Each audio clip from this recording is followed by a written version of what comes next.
Gold, trusted gold buyers. మీరు తాకట్టు పెట్టిన బంగారాన్ని విడిపించి ఈ రోజు ఉన్న మార్కెట్ ధరకు కొనబడను.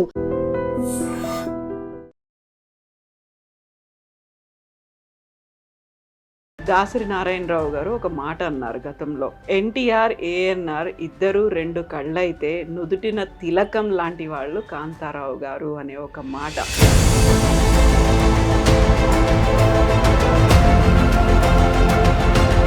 కాంతారావు గారి కూతురు అని చెప్పుకుంటే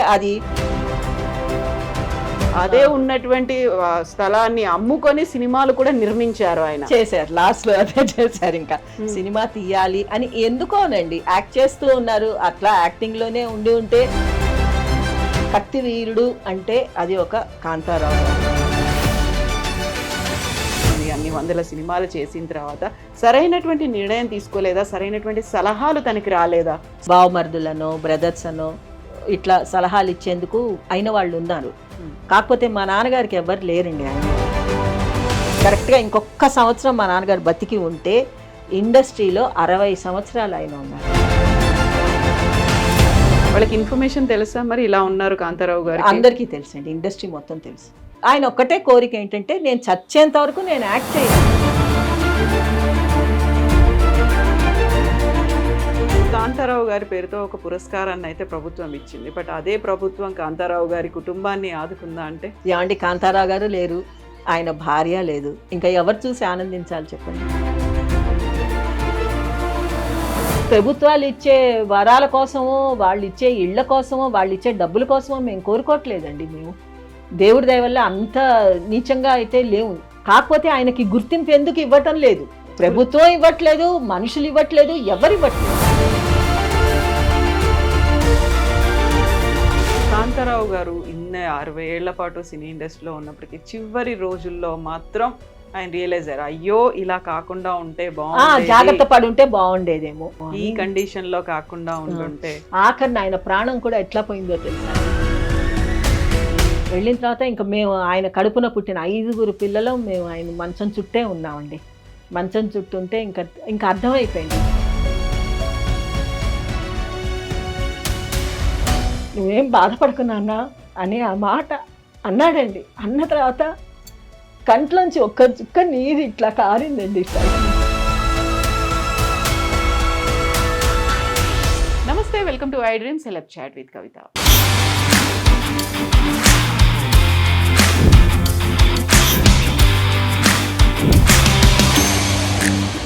మనతో పాటుగా ఉన్నారు ఒక విశిష్ట అతిథి. తను అలనాటి అందాల నటుడు, కత్తి యుద్ధ వీరులు కాంతారావు గారి సుపుత్రిక సుశీల గారు. సుశీల గారు నమస్కారం. నమస్తే అండి. ఎలా ఉన్నారమ్మా మీరు? బాగున్నానండి, మీరు ఎట్లా ఉన్నారు? నేను చాలా బాగున్నానమ్మా. ఎప్పటి నుంచో మీ దగ్గరికి రావాలనుకుంటున్నాము, ఈ రోజు కుదిరింది మాకు మీ దగ్గరికి రావడం. టైం రావాలి కదా, దేనికైనా టైం రావాలి. ఇప్పుడు వచ్చింది టైం, మీరు నన్ను కలిసే టైము. నేను కూడా మీతో ఏదన్నా మాట్లాడే అవకాశం నాకు కూడా మీరే ఇచ్చారు. So good. సో ఈ నాన్నగారికి 100 ఏళ్ల శత జయంతి ఉత్సవాలు 2022లో అయిపోయాయి. అంతకు ముందు చూసింది, ఆ తర్వాత చూసింది అనుకున్నప్పుడు ఇప్పటికి కూడా నాన్నగారు అనగానే కత్తి యుద్ధాలు, ఆ సమయంలో ఉన్నటువంటి ఆ సినిమాలు గుర్తొస్తే కాంతారావురా కదా. ఆయన్ని చూడగానే, అది ఆ సినిమా చూడగానే ఇంకా రాకుమారుడు ఆయన్ని మించి ఆ కత్తి యుద్ధంలో ఆ స్వారీ చేసిన దాంట్లో ఇంకెవరు అంతగా సూట్ అవ్వరు అనే ఒక ఫీల్ ఉండేది. ఈవెన్ నారదుడుగా చేసినప్పటికీ కూడా. మీకు ఆయన మెమొరీస్ అంటే ఏం గుర్తొస్తాయమ్మా?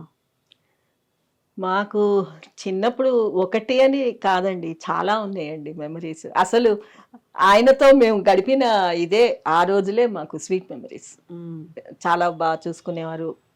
అఫ్ కోర్స్ ప్రతి తండ్రి పిల్లల్ని ప్రేమిస్తాడు అనుకోండి, బిడ్డల్ని కాకుండా ఎవరిని ప్రేమిస్తారు, కానీ బాగా చూసుకునేవారు. మంచి కుటుంబం, మంచి సంసారం. మా అమ్మ మొత్తం చూసుకునేది ఇల్లంతా. మా నాన్నగారు షూటింగ్కి వెళ్ళిపోయినా మొత్తం మా మదర్ చూసుకునేది ఇల్లు. తీర్చిదిద్దింది మమ్మల్ని, ఒక దారిన పెట్టింది. నాకు 18 years రాగానే మ్యారేజ్ చేసేసారు మా ఫాదర్. ఇప్పుడు దాసరి నారాయణరావు గారు ఒక మాట అన్నారు గతంలో. ఎన్టీఆర్, ఏఎన్ఆర్ ఇద్దరు రెండు కళ్ళైతే నుదుటిన తిలకం లాంటి వాళ్ళు కాంతారావు గారు అనే ఒక మాట. ఆ మెమరీస్ని గుర్తు చేసుకుంటే ఆ కాలంలో నాన్నగారు తెలుగు సినిమా పరిశ్రమలో ఒక తెలంగాణకి చెందినటువంటి ఒక కళాకారుడు, ఒక తొలితరం హీరో అని చెప్పి కత్తి యుద్ధాలు ఇవన్నీ చేస్తున్నప్పుడు ఏమనిపించేది మీరు నాన్నగారిని తలుచుకున్నప్పుడు ఆ స్టేజ్లో మీరు స్కూళ్ళకి వెళ్తున్నప్పుడు? చాలా గర్వంగా ఉండేదండి. కాంతారావు గారి కూతురు అని చెప్పుకుంటే అది ఒక రకమైన, నేను ఒక రాజకుమారి లాగా ఫీల్ అయ్యేదాన్ని. ఆ పొగరు వచ్చేదన్నమాట, కాంతారావు గారి అమ్మాయి అని. కాంతారావు గారికి పొగరు లేదు, కానీ నాకుండేది, ఆ గర్వం ఉండేది. ఎందుకంటే మరి అంత గొప్ప వ్యక్తి కడుపుని పుట్టినందుకు ఇంత కూడా గర్వం లేకపోతే ఎట్లా చెప్పండి? తప్పకుండా అది వచ్చేస్తుంది. ఆయనకు లేదండి పాపం, మా ఫాదర్కి అస్సలు గర్వం అంటే ఏంటో తెలీదు. ఆయన డౌన్ టు ఎర్త్, ఎప్పుడు కిందనున్న వాళ్ళనే ఎక్కువ ఆయనకి ఇష్టపడతారు.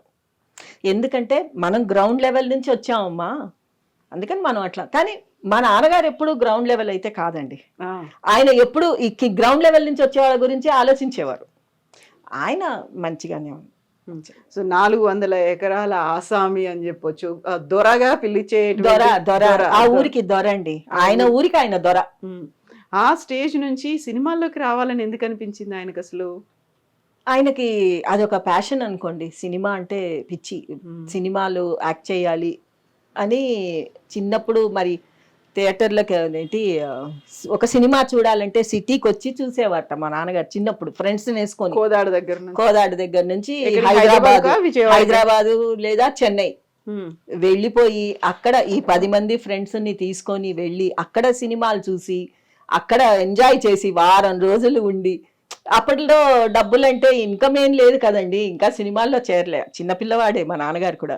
ఎకరం అమ్మేసి పొలం ఓ 1200 అమ్మేవాళ్ళు, ఫ్రెండ్స్ వేసుకొని వెళ్ళటానికి ఒక ఎకరం అమ్మేసి 1200 ఎంతో అమ్మేసి జేబులో వేసుకొని చల్మోహనరా అని వెళ్ళిపోవటమే 10 మంది ఫ్రెండ్స్ వేసుకొని. ఇంకా వెళ్ళి హోటళ్లలో దిగి హాయిగా ఎన్ని సినిమాలో చూసి. ఆయనకి ఎక్కువ కొంచెం హిందీ సినిమాలు చూసేవారు. హిందీ సినిమా, ఉర్దూ అంటే ఆయనకు బాగా వచ్చండి. ఉర్దూ మాట్లాడేవారు. అయ్యో రాస్తారండి, ఆయన డైరీ ఆయన ఉర్దూలోనే రాసుకునేవారు. ఆయన 10th దాకా చదివారు. 10th దాకా అనుకుంటాను, నాకు కూడా అంత కరెక్ట్ గా తెలీదు. ఆయన ఉర్దూ మీడియం అండి. ఆయన రాయటం చదవటం అంతా ఉర్దూలోనే. రజాకార్ల టైం కదా అప్పట్లో, స్కూలింగ్ అదంతా ఉర్దూయే మొత్తం. మా ఫాదర్ రాస్తారండి, ఉర్దూ రాస్తారు, ఉర్దూ చదువుతారు, మొత్తం బాగా వచ్చు ఆయనకి. ఆయన డైరీ కూడా ఉర్దూలోనే రాసుకునేవారు. అయితే 1 ఎకరం అమ్ముకొని సినిమాలు చూసేవాళ్ళు, అదే ఉన్నటువంటి స్థలాన్ని అమ్ముకొని సినిమాలు కూడా నిర్మించారు, ఆయన చేశారు. లాస్ట్ లో అదే చేశారు. ఇంకా సినిమా తీయాలి అని ఎందుకోనండి, యాక్ట్ చేస్తూ ఉన్నారు. అట్లా యాక్టింగ్ లోనే ఉంటే బాగుండేది. పబ్లిక్ కూడా ఎట్లా అంటే కాంతారావు గారిని కత్తి పట్టుకొని ఫైట్ చేయటం చూసి అలవాటు పడ్డారండి. కత్తి వీరుడు అంటే అది ఒక కాంతారావు గారు. నేను మాత్రం ఒకటి చెప్తానండి, కత్తి పట్టాలంటే ముగ్గురేనండి హీరోలు అవని విలన్ అవని. ఒకటి రామారావు గారు, కాంతారావు గారు, ఇంకొకటి రాజనాల గారు. వీళ్ళ ముగ్గురు కత్తి పట్టుకొని ఆడుకున్నట్టే తిప్పేవారండి. అసలు వాళ్ళ మించి ఎవరు లేరండి కత్తి తిప్పటంలో, ఇంకెవ్వరు గొప్ప వాళ్ళు అయితే కాదు.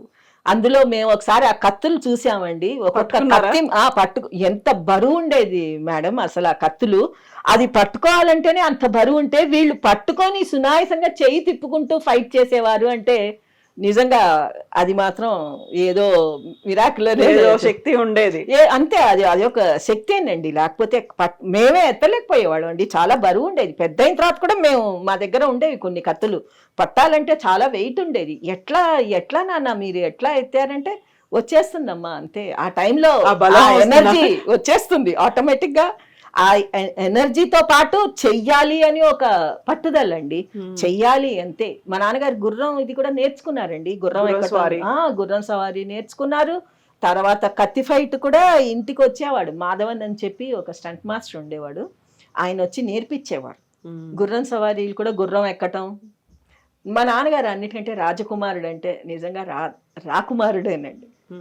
మంచి అందగాడు. మా ఫాదర్ అందం మాకెవ్వరికీ రాలేదు కానీ నిజంగా అందగాడండి మా నాన్నగారు మాత్రం. పాపం పబ్లిక్ కూడా మేము ఏదైనా ఊరు వెళ్ళేవాళ్ళం అండి, ఊరు వెళ్ళేటప్పుడు కారు ఇట్లా ఆపితే చాలు కార్లో వెళ్ళేవాడు. మా ఫ్యామిలీ ఫ్రెండ్స్ కూడా ఉన్నారు. మా పెద్దోదిన వాళ్ళ పేరెంట్స్, మేము కార్లో వెళ్ళేవాళ్ళం.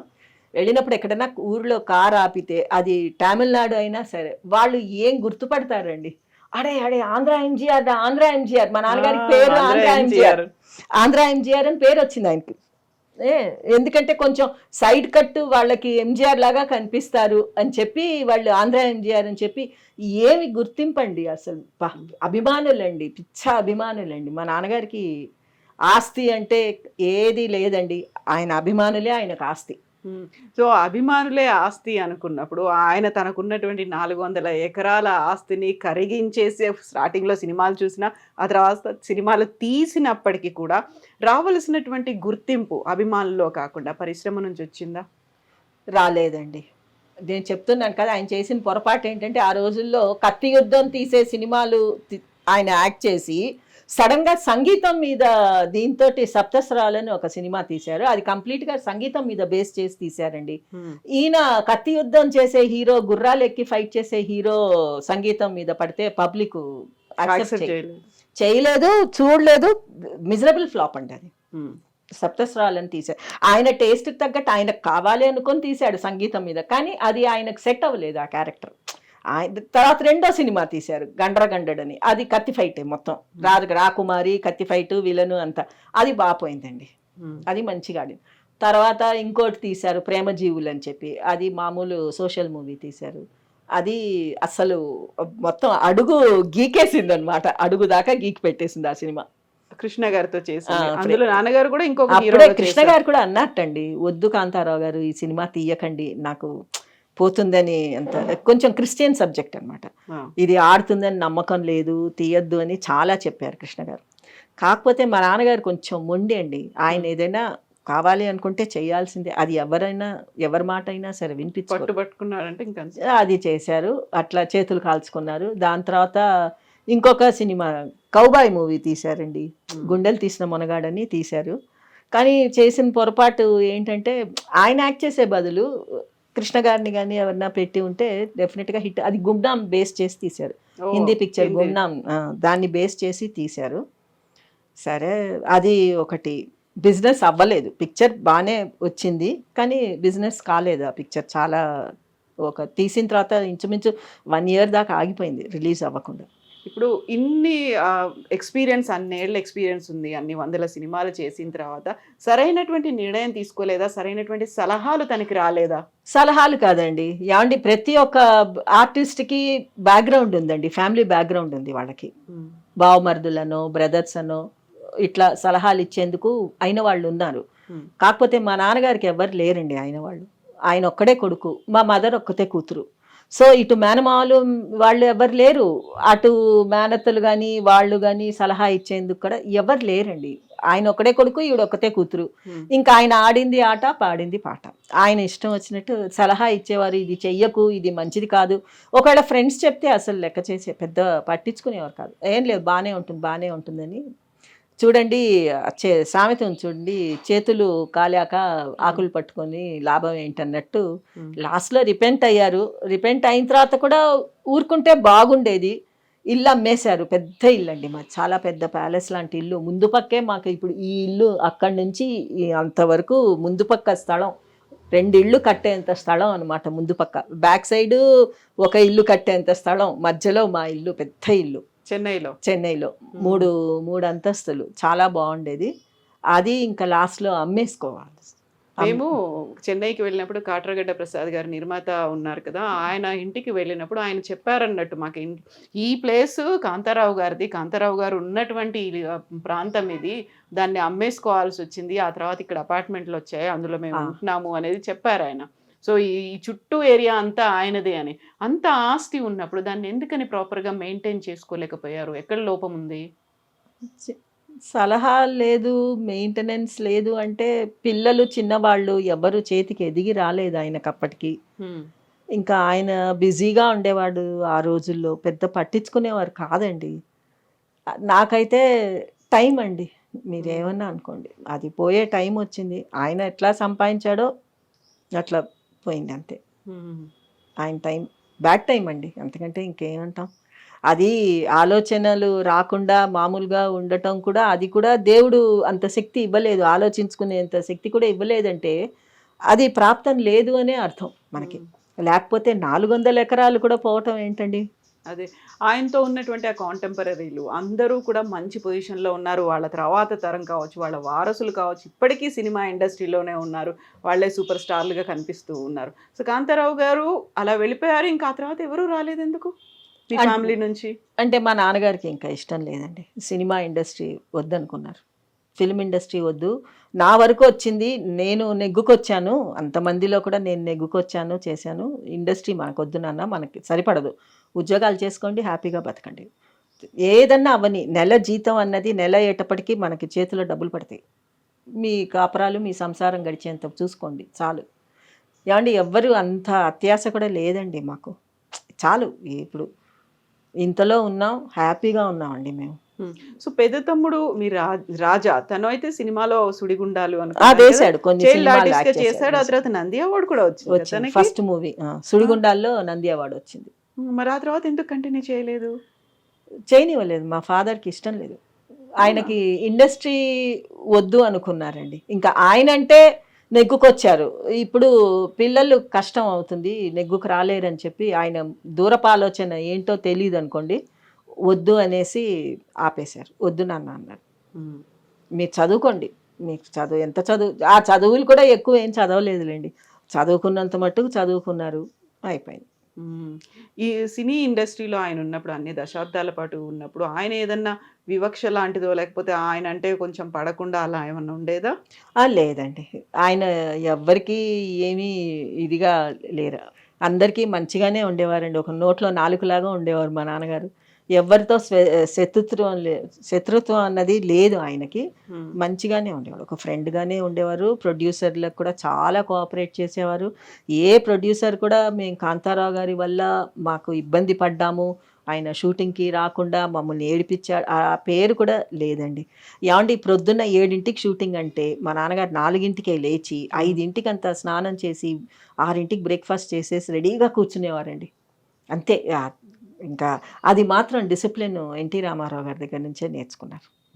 రామారావు గారు ఎప్పుడు చెప్పేవారట, మనం ఎప్పుడు గంట ముందే ఉండాలి బ్రదర్, మనం మాత్రం లేట్ అవ్వద్దు, ప్రొడ్యూసర్ బాగుండదు అంటే. కరెక్ట్గా పద్ధతి, డిసిప్లిన్ అన్నది మా ఫాదరు రామారావు గారి దగ్గర నేర్చుకున్నారు. ఆయన రామారావు గారు అంటే పిచ్చ ప్రేమ అండి మా నాన్నగారికి, చాలా అభిమానం. ఎందుకండి రామారావు గారే ఒకసారి చెప్పారట, మేము బ్రదర్స్ ఇద్దరం కాదు, మేము ముగ్గురం అన్నదమ్ములం, కాంతారావు నా ఆఖరి తమ్ముడు అని చెప్పుకునేవారు. ఎక్కడున్నా సరే చెప్పుకునేవాడండి రామారావు గారు, మేము ముగ్గురం అని చెప్పుకునేవాడు. ఏఎన్ఆర్తో ఎలా ఉండేది? ఆయన మామూలుగా ఉండేవారు, మాట్లాడేవారు, అంటే వాళ్ళకి సినిమాల్లో ఎట్లా ఉండేదో తెలియదండి రిలేషన్షిప్.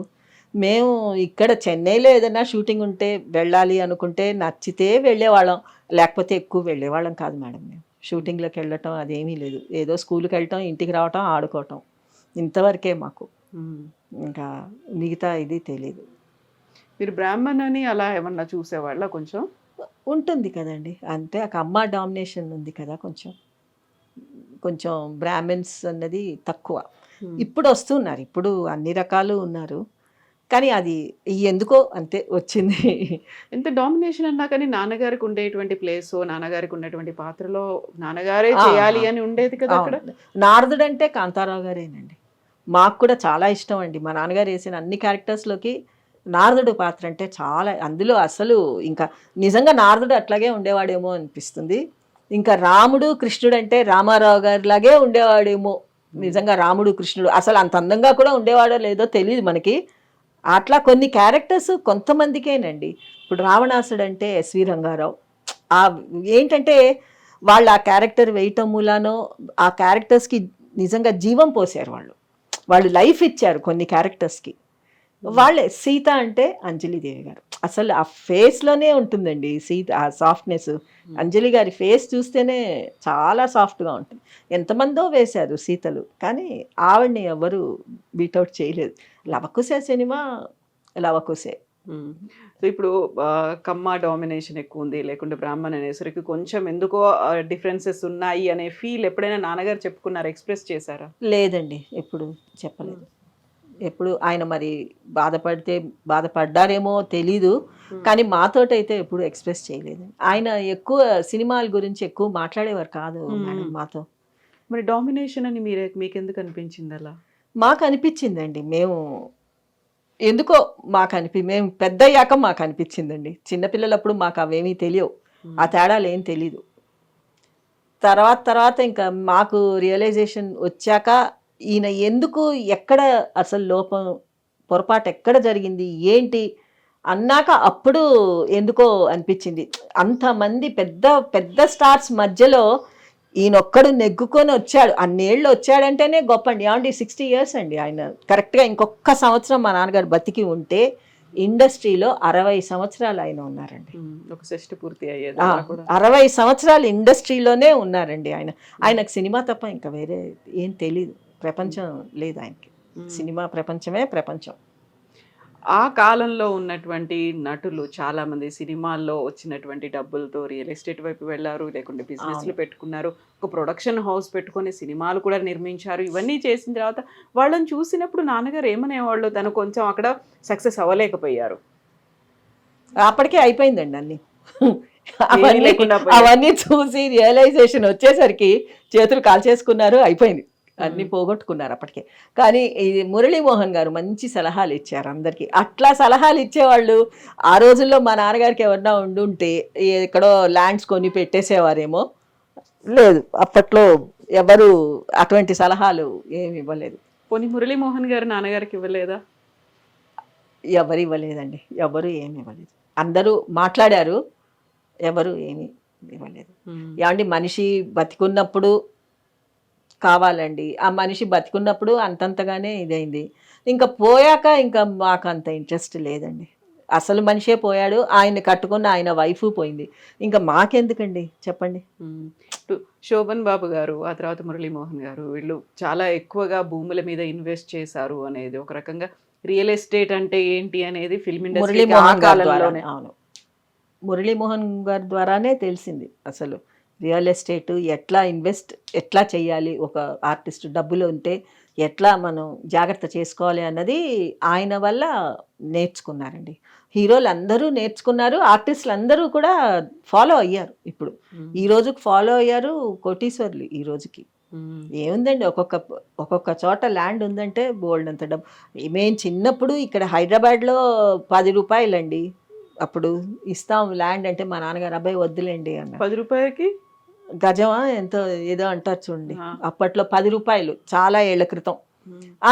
నేను ఎక్కడ వెళ్ళి ఉంటాను, మేము చెన్నైలోనే ఉంటాం, ఏమవుతు అనేసి తీసుకోలేదు. లేకపోతే అప్పట్లోనే అడిగారండి, బంజారా హిల్స్ జూబ్లీ హిల్స్ సైడ్లో అప్పుడు ఇస్తామన్నారు. సినిమా వాళ్ళకని చెప్పి సినిమా వాళ్ళందరూ హైదరాబాద్ వచ్చేయాలి అనే ఉద్దేశంతో అట్లా తగ్గించి ఇస్తామన్నారు. అది ఏ గవర్నమెంట్ గుర్తులేదు నాకు. ఆ మినిస్టర్ అప్పుడు ఇచ్చాడు వాగ్దానం, ఇచ్చి అమ్మితే తీసుకోలేదు. అప్పుడు ఏం వెళ్తాంలేండి అంటే మా నాన్నగారికి చెన్నైలోనే ఉంటాము అని ఒక ఇది. తర్వాత ఇంకా తప్పలేదు, ఇంకా అక్కడ లేవు సినిమాలు, ఛాన్స్ లేదు అనుకున్నాక సరే ఇంకా హైదరాబాద్ వచ్చేసారు. హైదరాబాద్ వచ్చి రెంటెడ్ హౌస్లో ఉండేవారు. ఏంటంటే ఆయనకి నా కూతురు ఇక్కడే ఉంది కదా, నేను ఇక్కడే ఉంటాను. మా నాన్నగారికి చాలా ప్రేమ అండి. ఆయనకి క్యాన్సర్ వచ్చినప్పుడు కూడా చాలానే చేసేదాన్ని, నేనే ఉండి చూసుకునేదాన్ని ఎక్కువ. మిగతా వాళ్ళందరూ ఉండేవారు, మా మదరు ఉండేది పెద్దది, పాపం ఎందుకులే అమ్మా అని చెప్పి మా ఫాదర్కి మొత్తం క్లీనింగ్ దగ్గర నుంచి అంతా బాత్ స్పంజ్ ఇవ్వటం అన్నీ నేనే చేసుకునేది, ఒక నర్సు లాగా చేసేదాన్ని ఆయనకి. మరి అప్పుడు డబ్బులు అవసరం ఉంటుంది కదా చాలా వరకు హాస్పిటల్. అదే చెప్తాను చూడండి, ఆయనకి నిజమైన ఆస్తి ఏంటంటే అభిమానులండి. ఏమండి అభిమానులు చూడటానికి వచ్చేవారండి. ఎక్కడ మన సికింద్రాబాద్లో యశోదాలో చేర్పించాం. ఏమండి అభిమానులు వచ్చి చూసి కవర్లు ఇచ్చేవారండి. మా మదర్ చేతిలో కవర్లు పెట్టేవారు, 10,000 10,000 10,000 ప్రతి ఒక్కళ్ళండి. ఒట్టి చేతితోటైతే ఎవ్వరూ రాలేదు, చేతిలో డబ్బులు పెట్టేవాళ్ళు వెళ్ళేవాళ్ళు. మేము కడతాం అది ఇది అన్నారు కానీ గవర్నమెంట్ ఎవరు ఏం కట్టలేదండి, మేమే కట్టుకున్నాం, మేమే కట్టాము బిల్లు మొత్తం 6-7 7 లక్షలో 8 లక్షలో ఎంతో అయింది ఆయనకు పాపం. అంతా మేమే. అది కూడా మేమంటే మా డబ్బు కాదండి, అభిమానులు ఇచ్చిన డబ్బే. వాళ్ళు చూడటానికి వచ్చి ఇచ్చారండి. తర్వాత ఇంటికి కార్తీక్ రెసిడెన్సీలో ఉండేవారు నల్లకుంట. అప్పుడు రామానాయుడు గారు వచ్చారు చూడటానికి, విజయశాంతి గారు వచ్చారు. విజయశాంతి గారు వచ్చినప్పుడు తను 50,000 ఇచ్చింది, చెక్ ఇచ్చింది 50,000కి. తర్వాత రామానాయుడు గారు 20,000 ఇచ్చాడు, ఆయన 20,000కి చెక్ ఇచ్చాడు. వీళ్ళందరికీ కూడా యాక్ట్ చేసి లైఫ్ ఇచ్చారండి మా ఫాదరు. పిక్చర్స్ వాళ్ళకి ఇంకా లేదు, లాస్ వచ్చింది ఎట్లా అనుకునే టైంలో ఈయనను పెట్టి ఫోక్లోర్ పిక్చర్ తీస్తే అది మంచిగా హిట్ అయ్యి వాళ్ళకి, అంటే పెద్ద సూపర్ హిట్లు అని చెప్పను, ఓకే వాళ్ళని నిలబడే స్థితికి ఇచ్చారనమాట. ఫోక్లోర్ అంటే కొంచెం ఇష్టపడేవారు కదా, ఫ్యాంటసీ మూవీస్, జానపదాలు ఎక్కువగా ఉండేవి. ఫ్యాంటసీ కాదండి, పబ్లిక్ కూడా ఏంటంటే మంత్రాలు అవి ఎంజాయ్ చేసేవారు. మేము ఊళ్ళకి వెళ్ళినప్పుడు చూసేవాళ్ళం అండి, థియేటర్కి వెళ్ళి చూసేవాళ్ళం. ఏమనుకుంటారు పబ్లిక్ అని చెప్పి, వాళ్ళు ఇంకా తిట్లే వాళ్ళు, అది వాళ్ళ ఇష్టం, వాళ్ళు పబ్లిక్ ప్రాపర్టీ. సినిమా వాళ్ళు ఎప్పుడు పబ్లిక్ ప్రాపర్టీ అండి. మా నాన్నగారు ఏంట్లా ఇలా తిడుతున్నారు ఏంటన్నా, తెలుగులో ఇంత నీచంగా తిడుతున్నారు, ఇంత ఘోరంగా అంటే, అమ్మా మేము పబ్లిక్ ప్రాపర్టీ, వాళ్ళు ఏమన్నా ఏమీ అనుకోలేము, అది వాళ్ళు ప్రేమతో తిడతారు అంతకంటే.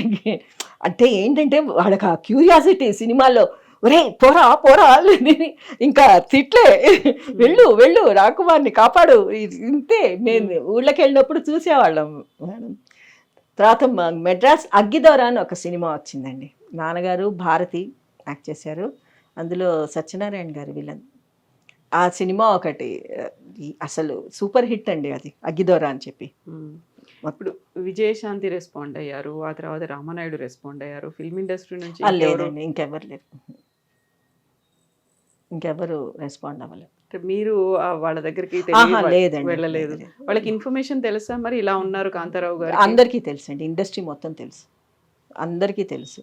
మేము మా నాన్నగారు ఎప్పుడు ఎవరిని ఇట్లా పెట్టమని ఎప్పుడు నేర్పించలేదండి. చెయ్యి మీ దగ్గర ఉంటే రూపాయి ఇవ్వండి, ఎవరిని అడుక్కోవద్దు, మీ అంతటి మీరు కష్టపడి సంపాదించండి, కూలి చేసుకొని బతకండి, కావాలంటే 4 రూపాయలు మన సొంత సంపాదనలో ఉండి మన కష్టంతో తినే ఒక్క మెతుకైనా సరే మనకు అరుగుతుంది, అడుక్కోవద్దనేవారండి. అసలు అంతవరకు ఎందుకండి, మా నాన్నగారే అసలు ఎవరిని అడుక్కోలేదు. సినిమాలు లేకపోయినా ఏ ప్రొడ్యూసర్ దగ్గరికి వెళ్ళి అడగలేదండి, బాబు నాకు సినిమాలో వేషం ఈయన నాకు కష్టంగా ఉంది అది ఎన్నడూ ఆయన ఏ ప్రొడ్యూసర్ దగ్గరికి వెళ్ళి అడగలేదండి. వచ్చిందా వేసేవారు. ఆయన ఒక్కటే కోరిక ఏంటంటే, నేను చచ్చేంత వరకు నేను యాక్ట్ చేయాలి, నాకు అదొక్కటే నా కోరిక, నా లాస్ట్ బ్రెత్ దాకా నేను సినిమాల్లో ఉండాలి, ఇండస్ట్రీలో నేను ఉండాలి, నేను వెళ్ళిపోకూడదు. నేను గనక మూటా ముల్లా సర్దుకొని వెళ్ళిపోయానంటే ఇండస్ట్రీ నన్ను మర్చిపోతుంది, నేను గుర్తుండిపోవాలంటే నేను ఇక్కడే ఉండాలి, ఇట్లాగే సంపాదించాలి అని చెప్పి లాస్ట్ దాకా ఆయన సంపాదించారండి. ఇంకా అసలు ఆగలేదు. లాస్ట్ సినిమా శంకర్ దాదా జిందాబాద్ తీశారు, అదే ఆయన యాక్ట్ చేసిన లాస్ట్ మూవీ. ఇంకా దాని తర్వాత ఇంకా లేదు, ఇంకా దాంతో అయిపోయింది అనమాట. ఇంకా నాన్నగారికి వ్యసనాలు ఏమైనా ఉండేవా? లేదండి, ఆయన ఎప్పుడన్నా మేమే ఆడుకునేవాళ్ళం అండి, ఇంట్లో మేమే కార్డ్స్ ఆడుకునేవాళ్ళం. ఇంట్లో మేము ఇంకెవ్వరు ఉండేవాళ్ళు కాదు, పిల్లలం, మేము, మా అమ్మ. ఇంకా మాకు ఫ్యామిలీ ఫ్రెండ్స్ అంటే అప్పుడప్పుడు వచ్చేవారు, ఎవరు అంటే మన జగ్గయ్య గారి కొడుకు వచ్చేవాడు, దాని తర్వాత విజయశాంతి బ్రదర్ కూడా వచ్చేవాడు, ఎప్పుడన్నా వచ్చేవాడు. అట్లా మేము కూర్చొని మేము ఆడుకునేవాళ్ళం, ఊరికే ఆడుకునేవాళ్ళం అంతే. గుర్రపందాల మీద నాన్నగారు బోల్డంత డబ్బు పెట్టాడు, లక్షలు వాటి మీద పోసాడు, అందువల్లే నష్టాలు వచ్చాయి అనేది ఎందుకు వస్తుంది? అన్ని లక్షలుంటే గుర్రపందాలు ఎందుకంటే పోగొట్టుకోవటం, జాగ్రత్తగా బ్యాంక్లో వేసుకునే ఉండేవారు. అంత లక్షలే ఉండుంటే ఎందుకు మేడం ఈరోజు ఈ స్థితి ఉండేది మాకు? గుర్రపందాలు మా నాన్నగారు ఎప్పుడు ఎక్కడికే వెళ్ళేవారు కాదండి. ఆయనకి ఇల్లు షూటింగ్ ఈ రెండే, ఇంకా వేరే ప్రదేశాలకు వెళ్ళటం కానీ సరదాగా తిరగటం ఒక్కరే ఎప్పుడు వెళ్ళేవారు కాదు, వెళ్తే ఫ్యామిలీతోటే అంతే. లేదండి, కాంతారావు అనగానే ఆయనకి మొత్తం అంత నష్టాలు రావడానికో లేకుంటే ఉన్నదంతా అమ్ముకోవడానికి కారణం ఆయన గుర్రపందాల మీద పెట్టారు అనే ఒక మాట చాలా కాలం. ఏమండి ఎందుకు గుర్రపందాలు అంటే రేస్ కోర్స్ కొనేసాడు ఆయన? ఏమైనా గుర్రాలని కొన్నాడా? పోనీ ఒక మాట అడుగుతానండి, రేస్ కోర్స్ ఏమైనా కొన్నాడా? గుర్రాలని కొన్నాడా? ఏం కొన్నాడని? ఆయన ఏమండి ఉన్నంతలో ఆయన హ్యాపీగా ఉన్నాడు. ఆయన సంపాదన అండి, ఆయన కష్టపడి సంపాదించుకున్నాడు. ఆయన దేనికి పెట్టుకుంటే మేమెందుకు అడగాలి చెప్పండి? ఏమండి దానివల్ల ఆయన వ్యసనాలు అంత వ్యసనం అయితే లేదండి మా ఫాదర్. అంత వ్యసనాలు ఏం లేదు. ఆయన రేస్ కోర్స్కి వెళ్ళటం, అక్కడ పోయి గుర్రాలు వెంట పరిగెత్తటం ఆ పిచ్చి లేదండి. సినిమాల్లో ఎక్కుతూనే ఉన్నాడు కదా గుర్రాలు, ఆ మోజు చాలా ఆయనకి. ఆ గుర్రాలు ఎక్కి తొక్కే మోజే అదే ఆయనకి ఎక్కువ. అంతేగాని రేస్ కోర్సులు ఇవన్నీ లేదండి. ఏంటి సినిమాలు తీసినప్పుడు నష్టపోయినప్పుడు అందులో ఉన్నటువంటి నటీనటులో లేకపోతే ఇంకెవరైనా కూడా రెస్పాండ్ అవ్వలేదా? లేదండి. సినిమాలు తీయటమే ఆయన చేసిన పెద్ద తప్పు, సినిమాలు తీయటం అండి. ప్రేమ జీవులు సినిమా కృష్ణ గారితో చేశారు. కృష్ణ గారు ఏమో ఆయన ఇలాంటిది ఏదైనా వస్తే ఆయనకి ఇచ్చినటువంటి రెమ్యునరేషన్ దగ్గర నుంచి రిటర్న్ చేశాడండి. ఆయన చేసే హెల్ప్ ఆయన చేశాడు. ఆయన ఏం హెల్ప్ చేశాడో నాకు తెలీదు, కానీ ఆయన వైపు నుంచి అయితే హెల్ప్ అయితే దొరికింది మా ఫాదర్కి. అయినా కానీ ఎందుకు అంటే నా 400 ఎకరాలని పోగొట్టుకున్నాను, నేను సంపాదించుకుంది పోగొట్టుకున్నాను, అయినా ఇంకా సినిమాలు తీయాలి అనేటువంటి ఆ తాపత్రయం ఎందుకు ఉండేది? అంతే. ఏంటంటే నాకు ఇదొక్కటే వచ్చమ్మా, నాకు ఇంకేం రాదు, నాకు ఇంకా వేరే బిజినెస్లు లేవు. నన్ను అయినా ఒకవేళ బిజినెస్ చేసినా కూడా నాకు ఎవరున్నారు చూసుకునేందుకు? పిల్లలా చిన్నవాళ్ళు ఎవరున్నారు చూసుకునేందుకు? ఇప్పుడు ఈ లాస్ అనేది ఎట్లాగన్నా వస్తుందండి. అందులో కాకపోతే ఇప్పుడు ఇందులో కాకపోతే బిజినెస్లో రావచ్చు లాసు. ఏమంటే సినిమా కూడా ఒక బిజినెస్సే కదా. వ్యాపారం అన్న తర్వాత ఎప్పుడు లాభాలే రావాలని కోరుకోలేం కదండి. ఒడిదుడుకులు రెండు ఉంటాయి. అటు లాభాలు ఉంటాయి, నష్టాలు ఉంటాయి. నష్టం వచ్చినప్పుడు తట్టుకోగలగాలండి మనిషి. తట్టుకున్నవాడు, నిలదొక్కున్నవాడే పైకి వస్తాడు. ఇప్పుడు నాన్నగారికి ఫ్రెండ్స్ కూడా ఎవరు లేరా? వాళ్ళైనా చెప్పకపోయేవాళ్ళు? లేదండి ఫ్రెండ్స్ అని. ఫిల్మ్ ఇండస్ట్రీలో కానీ బయట కానీ ఎక్కడ చెప్పాను కదండి, ఫ్రెండ్స్ అన్నది చాలా తక్కువ అండి. ఆయన ఎక్కడికన్నా వెళ్తే ఫ్రెండ్స్ సర్కిల్ మెయింటైన్ చేసుకునేవారేమో కానీ పెద్ద ఏమీ లేదండి ఆయనకి. అంతే ఇల్లు, సినిమా చేసామా, ఇంటికి వచ్చేసామా, పని అయిపోయింది అంతే. పిల్లలే ఆయనకి ఫ్రెండ్స్, పిల్లలే ఫ్రెండ్స్. ఆడుకోవాలనుకుంటే పిల్లలతోటే ఆడుకునేవారు, క్యారమ్ బోర్డ్ ఆడుకునేవాళ్ళం, కార్డ్స్ ఆడుకునేవాళ్ళం. ఏదో చెస్, మా నాన్నగారికి చెస్ అంటే చాలా ఇష్టం. మా తమ్ముళ్ళు వాళ్ళు చెస్ ఆడుకుని ఇంట్లో మేమేనండి, ఇంకా బయట ప్రపంచం అన్నది మాకు వద్దు అనుకునేవారు. కానీ లోకం పోకడ తెలియకుండా అలా ఎలా డబ్బులు పోగొట్టుకున్నారు అసలు అంతలా? అదే చెప్పాను, అందరూ ఏం చేస్తున్నారు, ఎంత సంపాదిస్తున్నారు, దాన్ని ఎలా కూడబెడుతున్నారు, ఇలాంటివన్నీ కూడా చూడాల్సి ఉండే కదా నెక్స్ట్ మీ పిల్లల కోసమైనా. ఏమో ఆయనకి కొంచెం ముందాలోచన తక్కువ అనుకోండి, గైడెన్స్ లేకపోవటం ఒకటి మెయిన్ కారణం అనుకోండి. ఆయనకి చేతులారా చేసుకున్నారు. అమ్మేమనేవాళ్ళు? మా మదర్ అసలు ఏమనేది కాదండి. మా నాన్నగారు ఏమంటే ఆవిడకి అదే. మా మదర్కి అంత నాలెడ్జ్ కూడా లేదు మేడం. ఎందుకంటే తను ఏం చదువుకోలేదు, తను చాలా తక్కువే చదివింది. 6వ క్లాసో 5వ క్లాస్ దాకా చదివింది. మా మదర్ది లవ్ మ్యారేజ్. మా నాన్నగారు మా మదర్ లవ్ మ్యారేజ్. అంటే ఇష్టపడి, మా నాన్నగారికి అంతకుముందు పెళ్ళి అయింది. ఆమెకి ఇదేంటి పాండురోగం అని చెప్పి అంటారు చూడండి, అది ఉందన్నమాట. దాంతో ఆవిడ చనిపోయే ముందరే పెళ్లి చేసింది మా మదర్నిచ్చి. తను ఉన్నప్పుడే అప్పుడే మా నాన్నగారు ఇష్టపడుతూ ఉండేవారు. తెలుసుకొని పాపం ఆవిడ ఉన్నప్పుడే పెళ్లి చేసింది. ఆవిడకి 2 పిల్లలండి. ఒక కూతురు పోయింది అనమాట. ఆ పిల్ల చిన్నప్పుడే అమ్మవారు ఏదో పోసిపోయింది. తర్వాత కొడుకు మా మదర్ పెళ్ళయ్యాక, మా మదర్ని చేసుకున్నాక 6 ఏళ్ళ అబ్బాయి. ఆ అబ్బాయికి నిమోనియా వచ్చి ఆ అబ్బాయి చనిపోయాడు. తర్వాత మా మదర్కి మేము 5గురు సంతానం అనమాట. అది ఫోటో మా 5గురు పిల్లలది. సో అమ్మ కూడా ఏమనలేదా? ఇప్పుడు అంత పెద్ద భూస్వామి, ఒక దొర, ఆ తర్వాత సినిమాల్లో అంత పేరు వచ్చింది, బాగా సంపాదన ఉంటుంది అనుకున్నప్పుడు మెల్లిమెల్లిగా కర్పూరంలాగా ఒక్కొక్కటి పోతూ ఉన్నాయి, హరించుకుపోతున్నాయి అనుకున్నప్పుడు ఆవిడ చూడు, ఆయనకి అందులో సంతోషం ఉంది అనుకున్నప్పుడు నేను అడ్డం పోను అనేది. ఎందుకంటే ఆయన సంతోషంగా ఉండటమే నాకు కావాలి, నాకు మిగతావి నాకు అనవసరం. ఆయన అందులో హ్యాపీగా ఉన్నారు, ఉండని, నాకు అదే కావాలి. నేను ప్రశ్నించి ఇది ఆపి అది ఆపుంటే బాగుండేదేమోనండి, మేము కూడా అనుకునేవాళ్ళం. ఒక భార్యగా తను కూడా ఫీల్ అయ్యి రెస్పాన్సిబిలిటీ తీసుకొని, ఎందుకండి వద్దు పిల్లలకి ఏదైనా అని ఉంటే ఉంచేవారేమో, ఆయన కూడా ఆలోచించేవారేమో. ఈవిడికి ఎంతసేపు మొగుడు సంతోషంగా ఉండాలనే చూసుకునేది, ఆయన హ్యాపీనెస్సే నాకు సంతోషం అన్నట్టు భావించింది. కానీ తర్వాత ఏంటి అన్నది పాపం ఆలోచించలేదు మా మదర్. ఏంటంటే ఎప్పుడూ ఒకేలాగుంటాయి అనుకున్నారండి ఈ రోజులు. అది ఎప్పుడూ ఒకలాగా ఉండదు. సో వారసులుగా మీ 5గురు పిల్లల్లో ఎవరు ఆహా, రాలేదు. ఆ ఎవరికి. తర్వాత నాన్నగారు పోయిన తర్వాత కనీసం తాతగారి పేరుతో అయినా మీ పిల్లలో లేకుంటే మీ అన్న తమ్ముల పిల్లలో వాళ్ళెవరైనా రావాలి అనుకోలేదా సినిమాల్లోకి? లేదండి. మాకు సినిమాల మీద ఇంట్రెస్ట్ లేదు గానీ, మా నాన్నగారి పేరుతో ఏదన్నా ఒక మంచి వ్యవస్థలాగా ఏదైనా స్టార్ట్ చేద్దాము అన్న ఒక ఇది ఉంది. ఒక వృద్ధాశ్రమం గానీ, ఏదో అటువంటిది ఆయన పేరు చిరస్థాయిగా మిగిలిపోయేటట్టు ఏదైనా చెయ్యాలి అన్న ఒక కోరిక ట్రస్ట్ తప్ప లాగా. ఆ! అది ఒక్కటి తప్ప ఎవరన్నా ముందుకొచ్చి ఏదైనా చేస్తాము అంటే చెయ్యొచ్చు. అంతేగాని మేమంటే సొంతంగా ఏమీ చేయలేము మేడం. హ్మ్. నాన్నగారి పేరుతో గవర్నమెంట్ కూడా కాంతారావు స్మారక పురస్కారం లాగా హీరోలకి పెట్టారు. ఇస్తుంది కదా.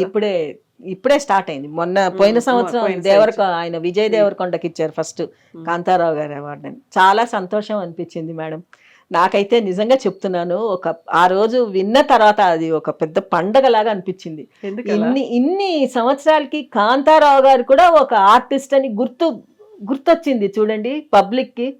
గుర్తొచ్చి గవర్నమెంట్ లేట్ అయినా కూడా ఆయన పేరుతో కూడా ఒక అవార్డు అన్నది పెట్టారు అంటే నిజంగా గర్వమే కాదండి. అది చాలా చాలా గొప్ప విషయం అనే చెప్పుకోవాలి. ఎంతసేపు ఎన్టీఆర్ ఏఎన్ఆర్ అనే అన్నారు కానీ కాంతారావు గారు ఇది అని అనలేదు కదండి. మరి ఆ రోజుల్లో అలనాటి హీరోలు అంటే వీళ్ళ ముగ్గురే కదండి, వేరే వాళ్ళు మాకు తెలియదు కదండి. సోషల్ పిక్చర్ అంటే నాగేశ్వరరావు గారు, మైథలాజికల్ పిక్చర్ అంటే రామారావు గారు, రాముడు అవని కృష్ణుడు అవని ఆయన రెండిట్లో పైకి వచ్చాడు. ఫోక్లోరు జానపద సినిమాలు ఫోక్లోర్ అంటే కాంతారావు గారు. మేము ఈ ముగ్గురినే చూసి మేము పెరిగామండి. మేము పెరగడం కూడా ఈ ముగ్గురినే చూసి పెరిగాం. అంతేగాని మాకు మిగతా వాళ్ళు ఆర్టిస్టులు మిగతా హీరోలు వీళ్ళు అంత ఎక్కువ పరిచయం కూడా లేదు. ఇప్పుడు జనరేషన్ వేరండి. అప్పటికిప్పటికి చాలా జనరేషన్ గ్యాప్ అన్నది బాగా వచ్చేసింది. ఇప్పుడు కాంతారావు గారి పేరుతో ఒక పురస్కారాన్ని అయితే ప్రభుత్వం ఇచ్చింది. బట్ అదే ప్రభుత్వం కాంతారావు గారి కుటుంబాన్ని ఆదుకుందా అంటే? ఎందుకండి ఏమండి, కాంతారావు గారు లేరు, ఆయన భార్య లేదు, ఇంకా ఎవరు చూసి ఆనందించాలి చెప్పండి. ఇప్పుడు ఆయన భార్య బతికున్నప్పుడు ఏదన్నా చేసింది అనుకోండి గవర్నమెంట్, ఆయన ఆత్మ కొంచెం శాంతించేదేమో. పోనీలే కనీసం నేను ఇన్నేళ్ళు నేను చేసిన సర్వీస్కి కనీసం నా భార్యని చూసుకుంది గవర్నమెంట్ అన్న తృప్తి అన్నా ఉండేదేమో, ఆత్మశాంతి ఉండేదేమో ఆయనకి. ఇప్పుడు అది కూడా లేదు కదండి. మా మదర్ని కూడా వాళ్ళు ఏం చూసుకున్నారండి, ఏదో గవర్నమెంట్ నెలకో 10,000 ఇచ్చేవారు, అయిపోయింది, ఫినిష్. ఆవిడ పోయిన తర్వాత ఇంకా అయిపోయింది, ఆయనతోటే పోయింది, ఆవిడతోటి పూర్తిగా పోయింది. ఇంకా మాకు కూడా ఇండస్ట్రీ మీద అంత పెద్ద ఇది లేదు మేడం, ఉన్నమాట చెప్తున్నాం. ఇప్పుడు మా నాన్నగారు ఏం బాగుకున్నారండి ఇండస్ట్రీలో ఉండి, నిజం చెప్తున్నాను, ఏం బాగుకున్నారు చెప్పండి? ఏం బాగుకోలేదు. ఉన్నది కూడా పోగొట్టుకున్నాడు, ఉన్నది ఉంచుకుంది అన్నీ పోయింది అన్నట్టు పోగొట్టుకున్నాడు. ఆయన మిగుల్చుకుంది ఒక్కటేనండి, మంచి పేరు, గొప్ప అభిమానులని మిగుల్చుకున్నాడండి లైఫ్లో. చాలండి, అంతకంటే అసలు ఇంకా ఏంటండి ఆయన అది నా ఆస్తి నాకేంట్రా, నేను ఆస్తి లేని వాడిని, నా అభిమానులు నా ఆస్తి. నువ్వు వెళ్ళు, నీకు ఎవరికన్నా బయటికి వెళ్తే చాలు నా అభిమానులు. ఏం వచ్చారండి అభిమానులు ఆయనకు ఒంట్లో బాగాలేనప్పుడు, అసలు చెప్పలేం. అంత నాన్నగారు చనిపోయినప్పుడు కూడా మా నల్లకుంట మొత్తం నిండిపోయింది అభిమానులతో, ఆ స్ట్రీట్. మిగతా వారికంటే ఏదో ఒకటి ఇష్యూసో వివాదాలో కాంట్రవర్సీస్ అనేవి ఉండేవి, కానీ కాంతారావు గారికి అలాంటివి ఏవీ లేవు కదా. అసలు ఎక్కడ ఏమి చెడ్డ పేరు ఒక మచ్చ లేకుండా మంచి వెలుగు వెలిగారండి. ఏమండి, ఆయన పుట్టినందుకు ఆయన జన్మ సార్థకం చేసుకున్నాడు, మంచి హీరో అనిపించుకున్నాడు, ఒక మంచి నటుడు అనిపించుకున్నాడు. ఒక్క ప్రొడ్యూసర్ దగ్గర నుంచి కానీ ఒక్క హీరోయిన్ దగ్గర నుంచి కానీ ఎవరి దగ్గర నుంచి ఒక్క కంప్లైంట్ కూడా లేదండి. కాంతారావు గారు ఇట్లా చేశారు అన్న పేరు కూడా తెచ్చుకోలేదండి. చాలా మంచి ఆయన, గొప్ప ఆయన. ఇచ్చే చెయ్యే ఆయనది, పుచ్చుకునే చెయ్యి కాదు. రెమ్యూనరేషన్ కూడా ఆయనకి తక్కువే ఇచ్చేవారండి ఆ రోజుల్లో, కానీ అది కూడా ప్రశ్నించేవాడు కాదు ఆయన. ఎందుకు నాన్న వేయటం అని అంటే, లేదు నేను గనక ఒప్పుకోకపోతే ఇంకొకరికి వెళ్ళిపోతుంది ఆ క్యారెక్టర్, అట్లా వెళ్ళొద్దు, నేను ఉండాలిరా, నేను ఇండస్ట్రీలో నిలదొక్కుకోవాలి, ఏదైనా సరే నేను ఉండాలి అనే ఒకటే. ఆ మధ్య ఏమన్నారు, కాంతారావు ఒక అతను తెలిసి తెలియకుండా మాట్లాడకూడదండి. నేను ఒకటే చెప్తాను, తెలిసి తెలియకుండా ఎప్పుడూ మాట్లాడు. నల్లకుంటలో నేను మార్కెట్ రోడ్లో చూశాను, కాంతారావు గారి కాళ్ళకి చెప్పులు లేకుండా, మా నాన్నగారి ఇంట్లో కూడా చెప్పులు లేకుండా నడవరండి. అదే అలవాటు ఏమండి ఈరోజు మాకు కూడా ఉంది, నాకుంది, మా పెద్దన్నయ్యకి. చెప్పులు లేకుండా మేము అసలు నడవం. వాడికి ఎంత ధైర్యం ఉంటే వాడు ఆ మాట అన్నాడు. నేను చెప్పులు కొనిచ్చాను అని నేను అన్నాను. వాడు ఎవడో కౌశిక్ అట ఎవడో. నేను అన్నాను కాంతా ఇంట్లోనే చెప్పులు లేకుండా నడవడు, అట్లాంటిది వీధిలో నడుస్తాడా అండి ఆయన చెప్పులు లేకుండా? నేను అన్నాను ఏదో మాట్లాడాలని చెప్పి మాట్లాడారులేండి, వాళ్ళ కొంచెం హైలైట్ అవ్వాలని చెప్పి వాళ్ళు అట్లా మాట్లాడి ఉంటారు, అదంతా చెప్పులు లేకుండా ఎందుకుంటాడండి కాంతారావు గారు. అంటే అట్లాంటి దుర్భర దీన స్థితిలో కాంతారావు ఉన్నారు. ఇంకొక ఆయన ఎవరు, వాసరాజ్ ప్రకాశం గారు, ఆయనకి 500 కూడా లేదు. ఏమండి ఉందో లేదో మీకెందుకు ఏమండి, ఎంతమంది ఇంటికి వచ్చినా వీళ్ళందరూ మా ఇంట్లో భోంచేసి వెళ్ళిన వాళ్ళేనండి, నిజం చెప్తున్నాను. శుభ్రంగా అన్నం తిని చేతులు కడుక్కొని వెళ్ళిన వాళ్ళే. ఆయన గురించి మాట్లాడిన వాళ్ళందరూ తిని వెళ్ళారండి మా ఇంట్లో. కానీ అట్లా మాట్లాడకూడదండి. ఒక మనిషి పేరుని నువ్వు పైకి తేకపోయినా పర్వాలేదు, గొప్పలు చెప్పకపోయినా ఎవ్వరూ బాధపడరు. కానీ అటువంటి స్టేట్మెంట్స్ ఇవ్వద్దండి. డబ్బు కూడా లేదు, 500 రూపాయలు కూడా లేని స్థితిలో, హీనమైన స్థితిలో ఉన్నాడు అని ఎన్నడూ అనద్దు, చాలా తప్పండి. ఏమంటే అట్లా అనుకుంటే నెలకి 16,000 ఇంట్లో అద్దెకు ఉండేవాడండి ఆయన. నెలకు 16,000 అండి కార్తిక్ రెసిడెన్సీ అద్దె కట్టుకుంటూ. మాకు నెల ఖర్చు అయ్యేటప్పటికి నెలకి 20,000 రూపాయలు ఖర్చు అండి. మా నాన్నగారికి 20-30,000 ఖర్చు. తినేవాళ్ళు తక్కువ కాదండి, సంపాదించేది ఆయన ఒక్కడే. 20 కంచాలు లేచేదండి ఒక పూటకి మా ఇంట్లో. అది ఒక అన్న సత్రమే మా ఇంట్లో. మా అమ్మ వండుతూ ఉండేది. ఎవ్వరు వచ్చినా సరే అన్నం తినకుండా వెళ్ళటానికి వీల్లేదు, భోంచేసే వెళ్ళాలి, అది ఆ ఇంటి రూల్. అట్లాగే పెట్టారు, అట్లాగే పెట్టేది మా అమ్మ. మేము పుట్టపర్తి సాయిబాబా గారు భక్తులం అండి మా నాన్నగారు. అయితే ఒకసారి ఇంటర్వ్యూ ఇచ్చారు సాయిబాబా గారు. ఇంటర్వ్యూ ఇచ్చినప్పుడు అందరినీ మామూలుగా అంజలిదేవి గారు వీళ్ళందరూ వచ్చేవారు, మురళీమోహన్ చాలా మంది వచ్చేవాళ్ళు ఆర్టిస్టులు. అయితే ఒకసారి మా నాన్నగారు అంటే చాలా ఇష్టం, బంగారు అని పిలిచేవారు మా నాన్నగారిని. పిలిస్తే మా అమ్మని పిలిచి నీకేం కావాలో కోరుకో, అందరూ అడుగుతున్నారు నాకు ఇది కావాలి అది కావాలని చెప్పి, నీకేం కావాలో నువ్వు అడుగు అడుగు బంగారు అడుగు అనేస్తే మా అమ్మ ఒక్కటే అడిగింది, స్వామి నాకు ఏ కోరిక లేదు, మంచి మొగుడు మంచి పిల్లలు అంతా బాగుంది, నా ఇంటికి ఎవరు వచ్చినా సరే నేను అన్నం పెట్టే స్థితిలో నాకు ఉండేటట్టు చూడు, నాకు చాలు, అదొక్కటి ఇవ్వండి, నాకు ఇంకేం వద్దు అంటే తప్పకుండా నువ్వు అట్లాగే పెడతావు అన్నారండి. మా అమ్మ బతికున్నంత కాలం ఇంటికి ఎవరు వచ్చినా అన్నం పెట్టి, ఆవిడ కోరిక అదే, ఇంటికి ఎవరైనా వస్తే అన్నం పెట్టి పంపించాలి. సాయిబాబా గారు ఆ రోజే చెప్పారు, నీకు ఆ స్థితి ఎప్పుడూ ఉంటుంది, నువ్వు పోయేంత వరకు నీకు ఆ స్థితి ఉంటుందని చెప్పారు. అట్లాగే ఉందండి, ఇంటికి ఎవరు వచ్చినా పెట్టకుండా. ఇప్పుడు అఫ్కోర్స్ ఇప్పుడు ఎవరన్నా సరే ఇంటికి ఎవరన్నా వస్తే భోంచేయండి అని అడుగుతారు, కానీ అడగకుండా అయితే ఎవరు ఉండర్లేండి. ఇలాంటి పరిస్థితి నుంచి వచ్చిన తర్వాత ఇప్పుడు మనకి తెలంగాణ రాష్ట్రం వచ్చింది. ఆ తర్వాత తెలంగాణకి సంబంధించి బోల్డంతమంది దర్శకులు వచ్చారు, ఆ తర్వాత హీరోలు వచ్చారు, తెలంగాణ బేస్డ్గా సినిమాలు వస్తున్నాయి, కంప్లీట్గా తెలంగాణ నేపథ్యమే. మరి కాంతారావు గారు తొలి తెలంగాణ హీరో అని చెప్పుకుంటున్న స్టేజ్ నుంచి ఇప్పటిదాకా వచ్చిన తర్వాత మీరు ఏం చూస్తే ఆ నాన్నగారు సంతృప్తి చెందేవాళ్ళు అని అనిపిస్తుంది మీకు? ఏమండి ఆయన చేసిన సేవల్ని గుర్తుపెట్టుకుంటే చాలండి. ఆయనని కించపరచద్దు, ఆయన పేరు పోగొట్టద్దు. ఏదన్నా చేతనైతే ఆయన పేరుని ఇంకా పై లెవెల్కి పెంచాలని చూస్తే చాలండి. ఆయన కోరుకునేది కూడా ఏమండి, ఆయనే కాదు మామూలుగా ఎవరైనా సరే ఒక మనిషి పేరు దిగజారిపోవాలని కోరుకోరు కదండి. చేసినా చేయకపోయినా కొంచెం పైకి రావాలనే కోరుకుంటారు. ఈ రోజుల్లో కూడా ఆయన కూడా ఉండుంటే అదే కోరుకునేవారేమో. ఆయన ఏమో మరి ఆయన మనసులో ఏముండేదో తెలియదండి మాకు, ఆయనకు ఎటువంటి కోరికలు ఉండేవో కూడా పాపం ఎప్పుడు బయట అయితే చెప్పేవారు కాదండి మా నాన్నగారు. నాకు ఇది కానీ ఒక్కటే ఉండేదండి ఆయనకు కోరిక, నాకు హైదరాబాద్ రెండు కోరికలు ఉండేది. రామారావు గారు అవార్డు ఇచ్చేవారండి అప్పట్లో, 5 లక్షల రూపాయలు ఇచ్చేవారు రామారావు గారు అవార్డు. ఫస్ట్ 2 ఎవరికో ఇచ్చారు, మా నాన్నగారు యాక్చువల్గా ఏముంటుందంటే 3వది నాకే ఇస్తారని చెప్పి చాలా అనుకునేవారండి. ఎందుకంటే ఆయనతో సమానంగా అన్ని సినిమాలు ఆయన పక్కన యాక్ట్ చేసింది నాన్నగారు ఎక్కువ కనుక నాకు కూడా వస్తుంది అని చాలా ఆశ పెట్టుకున్నారు. అది ఏ సంవత్సరం కూడా ఆయనకి ఇవ్వలేదండి, అది ఉన్న వాళ్ళకే వెళ్ళింది ఆ అవార్డు. హిందీ వాళ్ళకి, అరవాళ్ళకి, వీళ్ళకి ఇచ్చుకున్నారు, నాన్నగారికి అయితే ఇవ్వలేదు. అది ఒక్కటి చాలా ఉందండి ఆయన మనసులో, చచ్చిపోయేంత వరకు కూడా ఆయనకు అదే ఉండేదండి. రామారావు గారి అవార్డు నాకు ఇవ్వలేదు. ఒక సంవత్సరం ఆయనకి ఇస్తాము అన్నది మార్చేసి వేరే వాళ్ళకి ఇచ్చారు, ఆయన చనిపోతున్న సంవత్సరం. అప్పటికే అన్నారట అక్కడ, ఏమండి కాంతారావు గారికి బాగాలేదు, ఇట్లా ఆయనకి ఇస్తే బాగుండు అవార్డు, రామారావు గారి అవార్డు 5 lakhs, అంటే ఆయనకు అవసరం ఉంటుంది కదా, హాస్పిటలైజ్డ్ అయ్యారు అని చెప్తే ఎవ్వరు సరే సరే అన్నారు. పేపర్ చూసేసరికి మారిపోయి వేరే వాళ్ళకి ఇచ్చారు. అది చాలా ఉండేదండి మా నాన్నగారికి. రామారావు గారి అవార్డు మీద ఎక్కువ ఆశ ఉండేది. సొంత ఇల్లు ఒకటి కావాలన్నది కోరిక చాలా ఉండేది. చాలా అంటే చాలా ఉండేది. నాకు ఒక్క సొంత ఇల్లు ఇవ్వండి. ఆయన ఆయన ఏదైనా అడుక్కున్నాడు అంటే డబ్బులు అడుక్కోలేదండి. ఒక సొంత ఇల్లు కోసం మాత్రం గవర్నమెంట్కి లెటర్ రాసి ఇంకా అలసిపోయాడు ఆయన. అది ఒక్కటే ఆయన కోరుకునేవాడు. సరే ఆయన పోయిన తర్వాత మేము అడిగాం, అంటే మా మదర్ కోసం అని అడిగామండి, ఉన్నమాట చెప్తాం. మా మదర్ కోసం అని ఏదో ఆవిడ ఉన్నంతకాలం ఆయన పేరుతో ఒక ఇల్లు అనేది ఇస్తే ఆయన ఉన్నంతకాలం ఆయన పిల్లలు ఆయన వైఫ్ ఉంటారు, అలా మిగిలిపోతుంది ఆయన పేరుతో. అదేం మాకు సొంతంగా రాసి ఇవ్వమంటం లేదు, అమ్ముకునే హక్కు మేము అడగట్లేదు.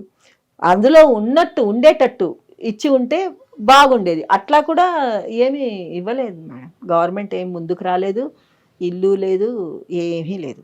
2022లో నాన్నగారిది 100వ జయంతి ఉత్సవాలని చాలా పెద్ద ఎత్తున జరుపుకున్నారు. రవీంద్ర భారతిలో కూడా జరిపారు, తెలంగాణ రాష్ట్ర ప్రభుత్వం కూడా జరిపింది.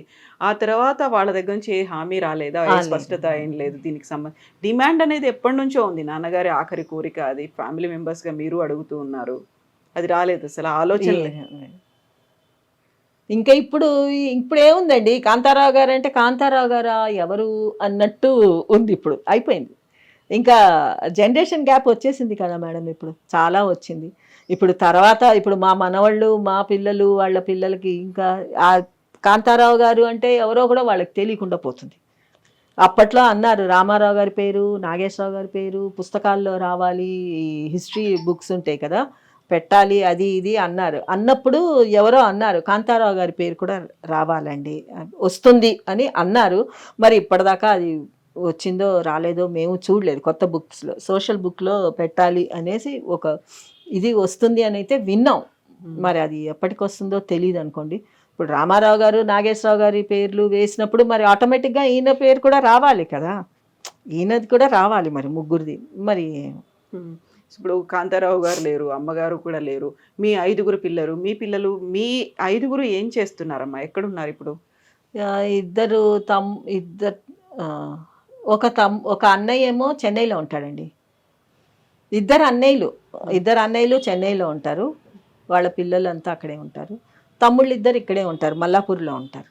మరి ఇక్కడ మన నాచారం ఆ సైడు మల్లాపూర్లో వాళ్ళిద్దరు ఉంటారు, నేను ఇక్కడ బాగ్లింగంపల్లిలో ఉంటాను. ఎలా ఉన్నాయి 5గురికి పిల్లలు, వాళ్ళ పిల్లలు? అందరూ బాగున్నారండి, అందరూ పిల్లలు మంచిగా సెటిల్ అయ్యారు దేవుడు దయ వల్ల, సాయిబాబా దయ వల్ల అనుకోండి. అందరూ మంచి స్థితిలో ఉన్నామండి, బాగున్నాం. ఇప్పుడైతే మేము చేసుకున్న అదృష్టం, మంచి బిడ్డల్ని ఇచ్చాడు మాకు, బాగా చూసుకుంటారు, చాలు. ఇంకేం కావాలండి? మంచి పిల్లలు, నాకు 2 కొడుకులు, ఒక కూతురు, మనవడు ఒక్కడే, మనవరాళ్ళు 3, చాలండి. హ్యాపీగా ఉన్నాను, ఇక్కడ ఉన్నా నేను హ్యాపీగానే ఉన్నాను, పిల్లలు చూసుకుంటారు. మీ 3 పిల్లలు ఆస్ట్రేలియాలో సెటిల్ అయిపోయినారు, మీరు కూడా వెళ్ళినట్టున్నారు కదా 100వ జయంతి ఉత్సవాలకి? నేను 100వ జయంతి ఉత్సవాలు అప్పుడు లేనండి ఇక్కడ, నేను ఆస్ట్రేలియాలో ఉన్నాను. అప్పుడు పిల్లల దగ్గరికి వెళ్ళినప్పుడు 100వ జయంతి ఉత్సవాలు జరిగాయి. అప్పుడు అక్కడి నుంచి మాట్లాడమంటే మాట్లాడాను. మా ఫ్రెండ్ రోజారమణి చెప్పింది, మాట్లాడవే మీ నాన్నగారి గురించి.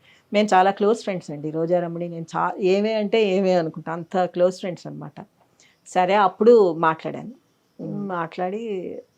నా పిల్లలు మాట్లాడారు, అందరూ మాట్లాడాం. ఏమండి ఏదైనా ఏమోనండి, నాకు అనిపిస్తుంది మనిషి ఉన్నప్పుడు లేని గుర్తింపు మనిషి పోయాక ఏంటండి, ఎవరు చూసి ఇప్పుడు ఆనందించాలి చెప్పండి, ఒక మాట మీరే చెప్పండి కరెక్ట్గా. మీకేమనిపిస్తుంది ఇప్పుడు, ఎవరు చూసి ఆనందించాలండి? ఆయన పేరు, ఆయన కీర్తి అదంతా మాకెప్పుడు ఆయన గొప్ప మనిషేనండి. ఆయన ఉన్నా లేకపోయినా మా నాన్నగారు ఎప్పుడు రాజే, మా మనసుల్లో, మా దృష్టిలో రాజు అంటే రాజేనండి ఆయన. ఆ కాలంలో ఒక వెలిగి మీరు చెప్పినట్టుగా 60 ఏళ్ల పాటు ఈ ఇండస్ట్రీలో ఉన్నటువంటి ఒక నటుడు చాలా గొప్పగా ఊహించుకుంటారు. ఆయనకు అంతకుముందు ఏమీ లేకపోయినప్పటికీ 60 ఏళ్లలో విపరీతంగా సంపాదించుంటారు. ఒక 100 ఎకరాలు ఉంటాయి, పెద్ద పెద్ద బంగళాలు ఉంటాయి, ఓ 10-15 కార్లు ఉంటాయి. ఇవన్నీ ఎక్స్పెక్ట్ చేస్తారు కదా, అవన్నీ ఏమీ లేకుండా ఆ స్టేజ్లో ఉన్నటువంటి వాళ్ళందరికీ ఉన్నాయి. ఆ తర్వాత తరతరాలుగా 3వ జనరేషన్ 4వ జనరేషన్ కూడా వచ్చే, ఫిల్మ్ అవును. ఇండస్ట్రీలో ఉన్న తర్వాత వాళ్ళంటూ ప్రొడక్షన్ హౌజులు వాళ్ళంటూ స్టూడియోలు పెట్టుకున్న తర్వాత అనిపిస్తుందా మీకు బాధ ఎప్పుడన్నా? ఎప్పుడన్నా అంటే కొంచెం ప్రాపర్ గైడెన్స్ ఉంటే బాగుండేదేమో మా నాన్నగారికి కూడా అని అనిపించేది.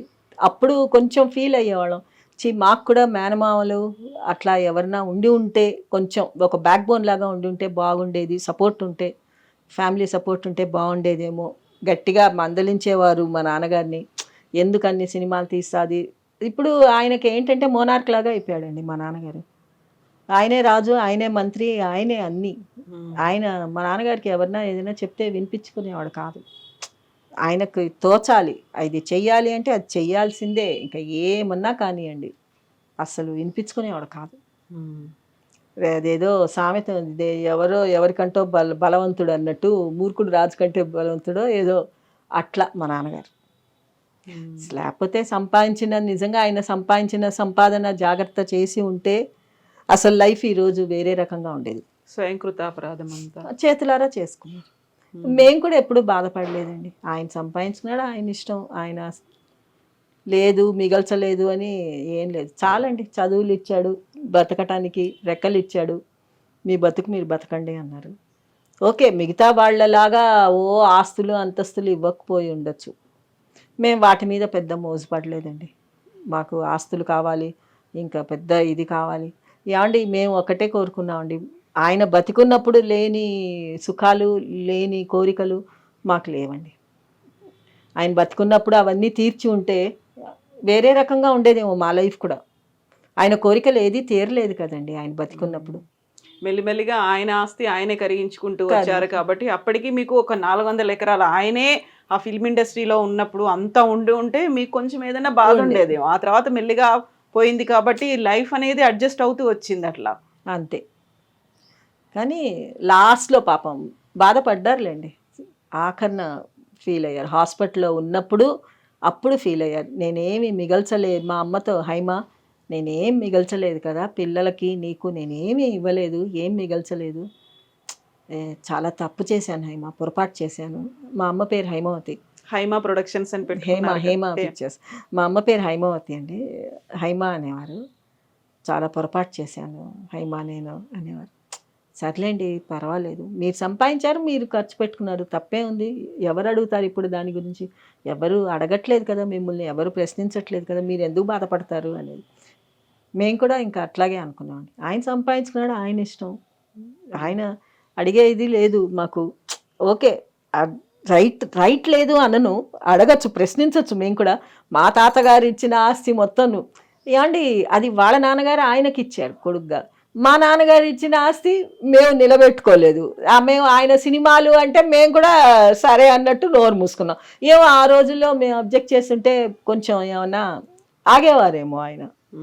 ఎవరు ఏమీ అబ్జెక్ట్ చేయలేదు, అబ్జెక్ట్ చేసినా ఆయన వినేవారు కాదేమో. ఇప్పుడు స్థలాలు లేవు, భూములు లేవు, ఆస్తులు లేవు, కనీసం బంగారం అయినా కొని పెట్టలేదా మీకోసమైనా, మీ అమ్మగారి కోసమైనా? బంగారం ఉండేదండి మాకు గోల్డ్ బాగా, మా నాన్నగారు నాకు బాగానే చేర్చారండి గోల్డ్. ఒక్కతే కూతుర్ని నేను కదా, చాలా గోల్డే చేర్చారు. కాకపోతే నా బ్యాడ్ లక్ ఏంటంటే పెళ్ళైన కొత్తల్లో మేము చెన్నై హైదరాబాద్ వచ్చాను, 3 నిద్రలకు వచ్చి వెళ్తూ ఉన్నాం. జనవరి 1st వీక్, జనవరి 6th 7th వెళ్తూ ఉన్నాం. 3 నిద్రలు అయ్యాక వెళ్తూ ఉంటే మా అమ్మ ఏం చేసిందంటే, ఇంట్లో బంగారం పెడితే సేఫ్ కాదని చెప్పి మొత్తం ఇంట్లో ఉండే బంగారం అంతా తీసి తీసుకొచ్చేసింది ఇక్కడికి.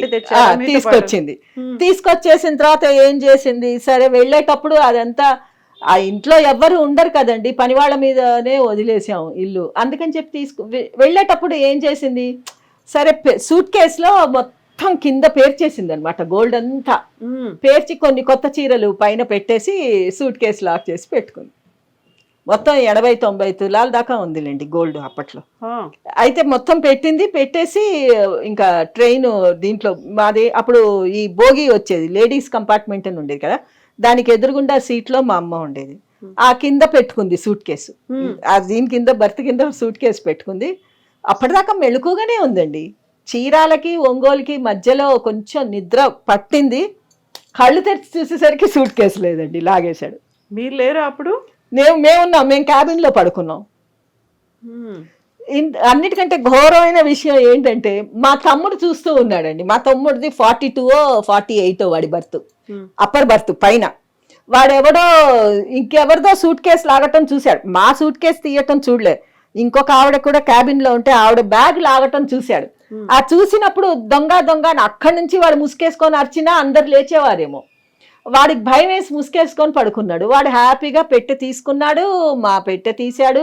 ఆ పక్క లింక్ ఉంటుంది కదా బోగి టు బోగి, అక్కడ వాడు సూట్ కేసు ఓపెన్ చేసి చూసుకొని ఒకటి 2 చీరలు ట్రైన్ పైన విసిరేశాడు.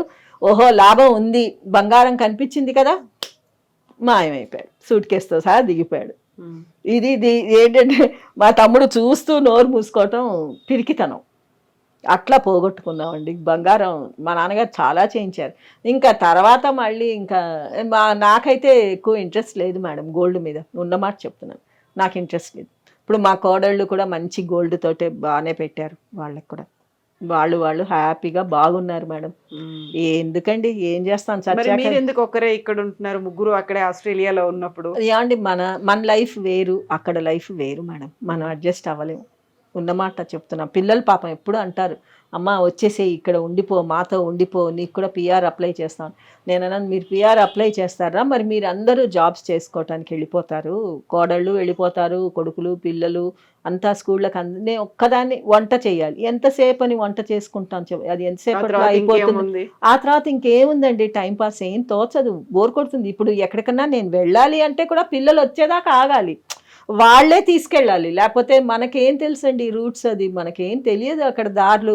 ఇంకా పిల్లలు వచ్చాక వాళ్ళని ఏమి ఇబ్బంది పెడతాం, వాళ్ళే చాలా అలసిపోయి వచ్చి ఉంటారు. మమ్మల్ని ఇక్కడ తిప్పురా అక్కడ తిప్పురా అని ఏం అడుగుతాను చెప్పండి. వాళ్ళ స్ట్రెయిన్ చూస్తుంటే బాధ అనిపిస్తుంది. మనం వాళ్ళకి ఏదో తోడు ఉండాలని పోవాలి, కానీ తిప్పమంట నాకంత తిరిగే ఓపిక నాకు లేదు, తిరగాలనే ఇంట్రెస్ట్ కూడా నాకు లేదండి. ఏదో పిల్లల దగ్గరికి వెళ్ళాం, వాళ్ళకి మంచిగా రుచిగా వండి పెట్టాలి, వాళ్ళతో గడపాలి, వాళ్ళతో ఉండాలి అనేదే కోరిక. పాపం వాళ్ళు రమ్మంటున్నారండి, వచ్చేయమ్మా ఒక్కదాని వద్దు, ఇక్కడ కష్టం వద్దు వద్దని. కానీ నాకే ఇది తెలిసిన ప్లేస్ అండి, తిరగటానికైతే ఏంటి, రోడ్డు మీదకి వెళ్తే ఆటో, పిలిస్తే ఫ్రెండ్స్, కనిపిస్తే ఎక్కడికన్నా వెళ్ళొచ్చు, షాపింగ్కి వెళ్ళాలంటే నా అంతటి నేనే వెళ్ళిపోవచ్చు. చెప్తున్నానండి, ఏదన్నా ఇక్కడ అలవాటు పడ్డ ప్లేస్ మేడం ఇది, అలవాటు పడ్డ ప్లేస్ వదిలేసి. ఇప్పుడు నిజం చెప్పాలంటే మల్కాజ్గిరిలో నా పెద్ద కొడుక్కి సొంత ఇల్లు ఉందండి, అక్కడికి వెళ్ళి ఉండండి, నేను ఉండను రాను. నాకు ఇక్కడ ఇది అలవాటైన లొకాలిటీ. ఎప్పుడు కొన్ని ఏళ్ల నుంచి హైదరాబాద్లో నా పెళ్ళైనప్పటి నుంచి నారాయణగూడ, చిక్కడపల్లి, ఈ రెండే నాకు తెలుసు, మిగతా ప్లేసులు నాకు తెలియదు మేడం. ఈ రెండిట్లోనే మార్చి ఉండేవాళ్ళం. నేను నా వల్ల కాదు నాయన. దాని తర్వాత చిన్నవాడికి కూడా ఎక్కడ అంటే మన జీడిమెట్ల అటు సైడు వాడు ఒక ఫ్లాట్ ఏదో కొన్నాడు. పోనీ అక్కడ నేను ఎక్కడికి వెళ్ళి ఉండను, నేను ఇక్కడే ఉంటాను అద్దెకి. వాళ్ళే పంపిస్తారు, మీరు దీనికే అద్దె పంపించండి, నేను హ్యాపీగా ఉన్నాను చాలు. నేను హ్యాపీగా ఉండటమే కదా మీకు కావాలి. నేను ఇక్కడ I'm very happy here and very much comfortable అండి. నాకేంటి కాదమ్మా, మీరు ఒక పెద్ద రాజ వైభోగం, 400 ఎకరాలు, అంతమంది మార్బలం పని వాళ్ళు, చుట్టూ మనుషులు, ఇంతమందిలో ఒక్కరు ఒంటరిగా ఈ చిన్న రూమ్ లో ఉండడం అనేది కంఫర్టబుల్ అని ఎలా అనుకుంటున్నారు మీరు? నేను కంఫర్టబుల్ చేసుకున్నానండి. కంఫర్ట్ నేనే సృష్టించుకొని నేనే కంఫర్టబుల్గా ఉండేటట్టు నేను ప్రిపేర్ అయ్యాను అంతే. నా అంతట నేనే చేసుకుంటాను. ఏమండి కంఫర్టబుల్ అన్నది మన మనసుకు సంబంధించిందండి, మానసికంగా మనం చేసుకోవాలి. సంతోషాన్ని మించింది ఏది లేదండి. నేను హ్యాపీగా ఉన్నానండి, నేను ఫుల్ హ్యాపీగా ఉన్నాను. నాకు చాలండి, ఈ కంఫర్ట్ చాలు. నేను నిజం చెప్తున్నాను, ఉండేందుకు ఒక గూడు ఉంది, అంటే గూడు అంటే సొంతం కాకపోయినా ఒక ఇంట్లో ఉంటున్నాను. తినేందుకు 5 వేళ్ళు నోట్లోకి పోతున్నాయి, మా పిల్లల పుణ్యం అంటూ. ఇంకేం కావాలి మేడం చెప్పండి నాకు? ఈ ఏజ్లో ఇంకేం కావాలి నాకు? నాకేమీ కోరికలు లేవు, చాలు. ఇట్లా వెళ్ళిపోతే ఆ దేవుడు, ఆయనకి దయ కలగాలి. ఏమి మంచం మీద పడి తీసుకోకుండా తీసుకెళ్ళిపోతే దేవుడు ఈ జన్మ ఇచ్చినందుకు నేను అంతకంటే నాకు ఇంకేది అదృష్టం లేదండి. మీకు లేకపోవచ్చు, ఇప్పుడు మీ 2 తమ్ముళ్ళు ఉన్నారు, రాజా ఉన్నాడు, ఆ రాజా తర్వాత సత్యం ఉన్నాడు. ఇద్దరికి మాత్రం ఇప్పటికి కూడా కొంచెం కష్టంగానే ఉంది, ఏదో చిన్న ఉద్యోగాలు చేసుకుంటూ మల్లాపూర్లో ఉన్నారు. కనీసం వాళ్ళిద్దరి కోసమైనా ప్రభుత్వం హెల్ప్ చేస్తే బాగుండేది అనిపించలేదా? అది ప్రభుత్వానికి సంబంధించింది కదా మేడం, మన చేతుల్లో ఏం లేదు కదా. మన చేతుల్లో ఉండేది అంటే మనం ఏదైనా చూడొచ్చు. మన చేతుల్లో ఏం లేదు. ఏమండి కాంతారావు గారికే గుర్తింపు లేదు. ఈ రోజుకి కూడా నేను చెప్తాను మేడం, ఒక్కటే బాధ ఏంటో చెప్పనా? ఏమండి ఎంతసేపు ఏదైనా చెప్పాలి అంటే గొప్ప నటు రామారావు గారు, నాగేశ్వరరావు గారు అని ఇద్దరు పేర్లే చెప్తారు. ఎందుకు కాంతారావు గారి పేరు చెప్పరండి? కాంతారావు గారి పేరు ఎందుకు చెప్పరు? మరి ఆయన కూడా వీళ్ళతో ఈక్వల్ హీరోగానే యాక్ట్ చేశాడు కదా, వీళ్ళకి పోటీగానే వచ్చాడు ఆయన. కాంతారావు గారు ఎందుకు ఇండస్ట్రీ ఎందుకు మర్చిపోయింది? ఆయన సర్వీస్ చేయలేదా ఇండస్ట్రీకి? చేశాడు కదండి. ఆయనకు వేరే వ్యసనం కానీ, వేరే ఆలోచన కానీ, వేరే సైడ్ బిజినెస్లు కానీ ఏం లేదు. ఇండస్ట్రీకి సర్వ్ చేయాలనుకున్నారు అంతే. ఆయన సర్వీస్ అంతా ఇండస్ట్రీకే పెట్టారు. మరి ఎందుకండి ఆయన పేరు ఎందుకు చెప్పరు? ఆయనను ఒక ఆర్టిస్ట్గా ఎందుకు గౌరవించరు ఈ రోజుకి కూడా?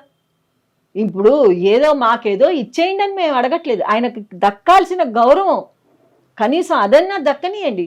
అరే ఒకప్పుడు హీరోల్లో కాంతారావు గారు కూడా ఒక ఆర్టిస్ట్ అని గుర్తించండి.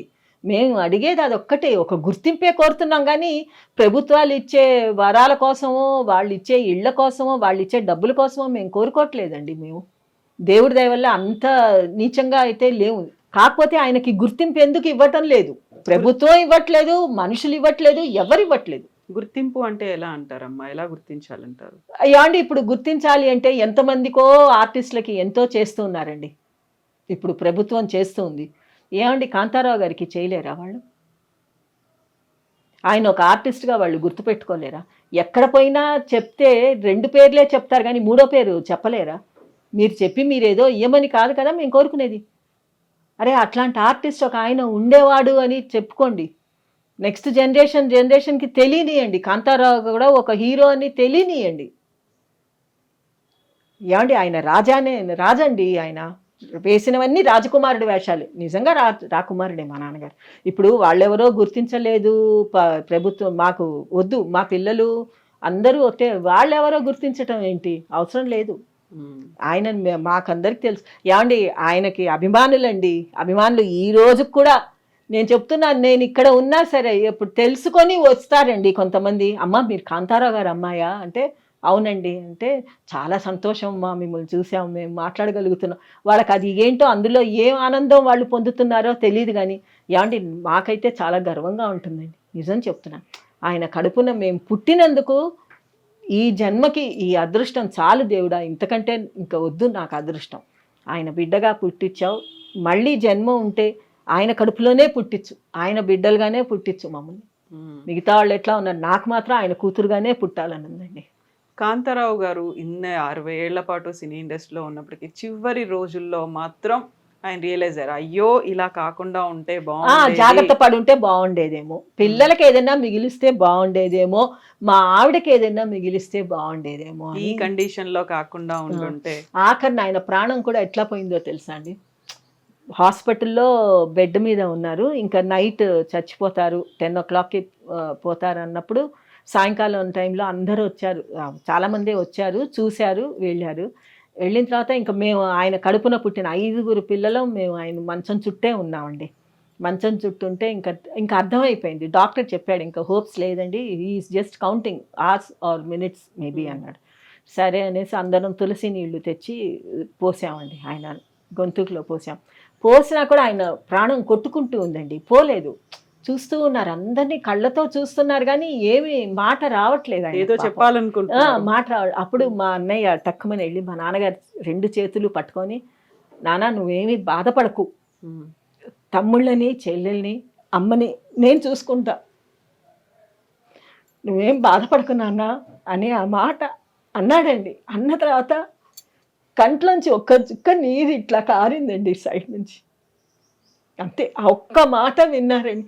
ఆయనకి ఎంతసేపు ఆయన భార్య గురించి నేను దానికి ఏం పెట్టలేదు, మిగల్చలేదు, నన్ను ఒక్కరోజు కూడా అది నన్ను ప్రశ్నించలేదు, నేను అటువంటి దానికి నేనేం చేయలేదు అని ఆ బాధ మాత్రం ఆయనకి చనిపోయేంత వరకు డెఫినెట్గా అది మాత్రం ఆయనని చాలా మనిషిని కృంగదీసిందండి ఆయనకి. అది మాత్రం ఆ మాట విన్న తర్వాత ఆయన శ్వాస పోయిందండి మా నాన్నగారిది. అది చూశాక చాలా బాధ అనిపించింది. అది ఆయన బయటికి చెప్పలేదేమో కానీ ఆ లోపల మాత్రం ఆయన అలా తినేస్తూ బాధ ఉంది. నేను పోతే నా భార్య ఎట్లా, పిల్లల గురించి కూడా ఆయన కాదండి, నా పెళ్ళాం ఎట్లా బతుకుతుంది, అందులో నాకు నమ్మి వచ్చిన తర్వాత నేనేమీ చెయ్యలేకపోయాను అనేటువంటి ఆ బాధ ఆయన తొలిచేస్తుంది లోపలంతా. చాలా చాలా బాధపడేవారు. మా అమ్మ గురించి అయితే చాలా అనుకునేవారు. అమ్మ ఆయనే కాదులేండి, ఏ భర్త అన్నా ఎవరి భర్త అన్నా పెళ్ళాం గురించి ఆలోచిస్తాడు, కానీ పిల్లలంటే రెక్కలు ఇచ్చారు, ఎవరి సంపాదన వాళ్ళు. కానీ వైఫ్కి ఏంటి, ఏమీ లేనప్పుడు ఏమండి అన్నీ ఉన్న వాళ్ళకే పరిస్థితి అట్లా ఉంది, ఇంకా ఏమీ లేనప్పుడు ఎట్లా ఉంటుంది చెప్పండి పరిస్థితి. మీరు అన్నట్టు నిజంగానే రాజభోగం అనుభవించాం. బోల్డ్ అన్ని కార్లు ఉండేది ఏమండి, 4 కార్లు ఉండేది మా ఇంట్లో. మా పోర్టికోలో పెద్ద పోర్టికో, 4 కార్లు అండి. ఒక ఫియట్ మా నాన్నగారి కోసం, మా కోసం డాడ్జ్ కొన్నారు, 2 అంబాసిడర్లు ఉండేవి. అంత అన్నిటికీ డ్రైవర్లు వేరే, ప్రతి కార్కి డ్రైవర్లు. మాకు స్కూల్కి వెళ్ళటానికి కారే, కూరగాయలు కొనాలన్నా బజార్కి వెళ్ళాలంటే కూడా కారే, ఒక మూర మల్లెపూలు కొనుక్కోవాలంటే కూడా కార్లో వెళ్ళి తెచ్చుకునేవాళ్ళం పాండి బజార్కి. అట్లా బతికామండి. ఏమండి దేవుడు అది ఇస్తాడు, ఇది 2 రుచి చూడాలి. ఎంతసేపు నాకు తీపే కావాలి, వగరొద్దు చేదొద్దు అనుకుంటే ఎట్లాగో. అందుకే మనకు ఉగాది ఉంది, ఉగాది పచ్చడి కూడా ఉందనుకోండి. వగరు, తీపి, చేదు, పులుపు, జీవితంలో అన్ని షడ్రుచులు అందులో ఉంది. కాబట్టి జీవితం అంటే అదేనండి, లైఫ్ అంటే అన్నీ అనుభవించాలి, కష్టం అనుభవించాలి, సుఖం. కానీ నేను ఒక్కటి మాత్రం చెప్తానండి, మనిషి ఎప్పుడు సుఖపడి కష్టపడద్దంటే. చాలా కష్టం, చాలా అంటే చాలా కష్టం. సుఖపడి కష్టపడిన తర్వాత సుఖపడటం అన్నది అది దేవుడిచ్చే వరం. ముందంతా సుఖపెట్టి లాస్ట్లో కష్టపెట్టద్దండి. మమ్మల్నే కాదు, అసలు ఎవరిని కూడా దేవుడు కష్టపెట్టద్దు. కష్టం అంటే తెలియకుండా పెంచారండి, కానీ ఇంకా తెలిసిన తర్వాత కొంచెం బాధ అనిపిస్తుంది. నాన్నగారికి ఆ బాధ ఉండి ఉంటుంది చివరి స్టేజ్. డెఫినెట్గా ఉందండి. లాస్ట్ స్టేజ్లో చాలా ఉండేది. ఒక గుర్తింపు లేకుండా పోయింది. ఆయనకి ఏం పెట్టలేదు, ఏం చేయలేదు, ఎట్లా ఏంటి అసలు ఎట్లా బతుకుతుంది మీ అమ్మ అన్నది ఆలోచన అయితే ఉండేది. కానీ ఏమండి ఆవిడ బతికున్నంతకాలం బాగా చూసుకున్నారండి. మా అన్నదమ్ములు అయితే ఏమి అందరూ బాగా చూసుకున్నారు. మా అమ్మకి ఎటువంటి లోటు అయితే రానివ్వలేదండి, బాగా చూసుకున్నాం మేమైతే ఉన్నంత వరకు. ఆవిడేమి జబ్బున పడి మంచం మీద పడి పోయింది కూడా ఏం లేదు. జస్ట్ ఇంకొక 1-2 డేస్లో పోతా అనగా కొంచెం హెల్త్ ఇష్యూ లాగా ఏదో కొంచెం ప్రాబ్లం. మా తమ్ముళ్ళే చూసుకున్నారు మా అమ్మని. సో మా తమ్ముళ్ళ దగ్గర ఉన్నప్పుడే మా ఆఖరి తమ్ముడు చూసుకునేవాడు మా మదర్ని. మా ఫాదర్ని నేను చూసుకున్నాను, మా మదర్ని మా ఆఖరి తమ్ముడు తమ్ముళ్ళు ఇద్దరు చూసుకున్నారు. వాళ్ళ చేతుల మీదుగానే పోయింది. లైఫ్ అంటే ఇట్లాగే ఉంటుంది, ఒడిదుడుకులండి, అప్స్ అండ్ డౌన్స్ తప్పకుండా ఉంటుంది మేడం. లేకుండా ఎట్లా ఉంటుంది? ఎంతసేపు సుఖమే కాదు. ఏమండి ఇప్పుడు ఈ రోజు సుఖపడుతున్నారంటే కొంతమంది హీరోలు, మరి ఒకప్పుడు ఎంతో కష్టపడ్డారు కదండి వాళ్ళు.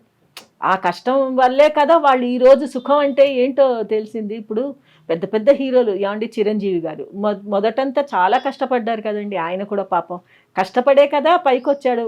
ఒకటి పెళ్లి చేసుకున్నాక భార్య అదృష్టం అనుకోండి, ఏదన్నా అనుకోండి, ఆయనకు ఒక మంచి లైఫ్ వచ్చిందంటే ఎంతో కష్టపడ్డారు. దాని వెనకాల ఎంత కష్టం ఉండుంటుంది ఆయన ఈరోజు ఇంత పేరు తెచ్చుకోవటానికి.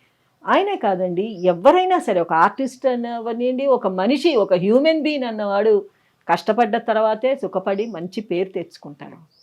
అంతే, కష్టపడకుండా ఎవరు పైకి రాలేమండి. వచ్చినా అది కొంచెం తెలీదు, కష్టం అంటే ఏంటో తెలియదు. కానీ తెలుసుకోవాలి మేడం, కష్టము తెలుసుకోవాలి, దాని తర్వాత వచ్చే సుఖము తెలుసుకోవాలి. అమ్మ థ్యాంక్ యూ సో మచ్ అమ్మ. కాంతారావు గారి గురించి ఒక మెమరీస్, నాస్టాలజిక్ మూమెంట్స్ తెలుసుకుందాము అనుకుంటే అందులో ఉన్నటువంటి బాధ మిమ్మల్ని కూడా కొంచెం నేను బాధ పెట్టినందుకు సారీ. Thank you. ఎప్పుడు అట్లా అనుకోకండి. నాకు ఒకటే మీరు అడగగానే నేను ఒప్పుకున్న కారణం కూడా ఏంటి అంటే, మా నాన్నగారిని ఇంకా తలుచుకునే వాళ్ళు ఉన్నారు. నేను ఇంకా ఎవ్వరికి ఇంటర్వ్యూస్ కూడా ఇవ్వదలుచుకోలేదు మేడం. ఇన్నేళ్ళు అయినా కూడా మీరు ఆయనను మళ్ళీ స్మరించుకునే ఒక అవకాశం వచ్చినందుకు నాకు చాలా అంటే, అరే ఆయన కూడా ఒక ఆర్టిస్ట్ అని ఇంకా గుర్తించే వాళ్ళు ఉన్నారు అని ఆ ఒక్క సంతోషంతో నేను ఒప్పుకున్నాను మేడం నిజంగా. లేకపోతే అస్సలు ఒప్పుకునేదాన్ని కాదు. అయినా ఈ ప్రోగ్రామ్ని చూసే వాళ్ళందరికీ కూడా నా ధన్యవాదాలు చెప్తున్నాను మేడం. మీరు నాకు ఇంత మంచి అవకాశం ఇచ్చి మా నాన్నగారిని నెమరేసుకొని తలుచుకునేటట్టు చేసినందుకు మీకు ముందు నా ధన్యవాదాలు చెప్తున్నాను madam. Thank you very much. Thank you so much. Okay madam. Thank you.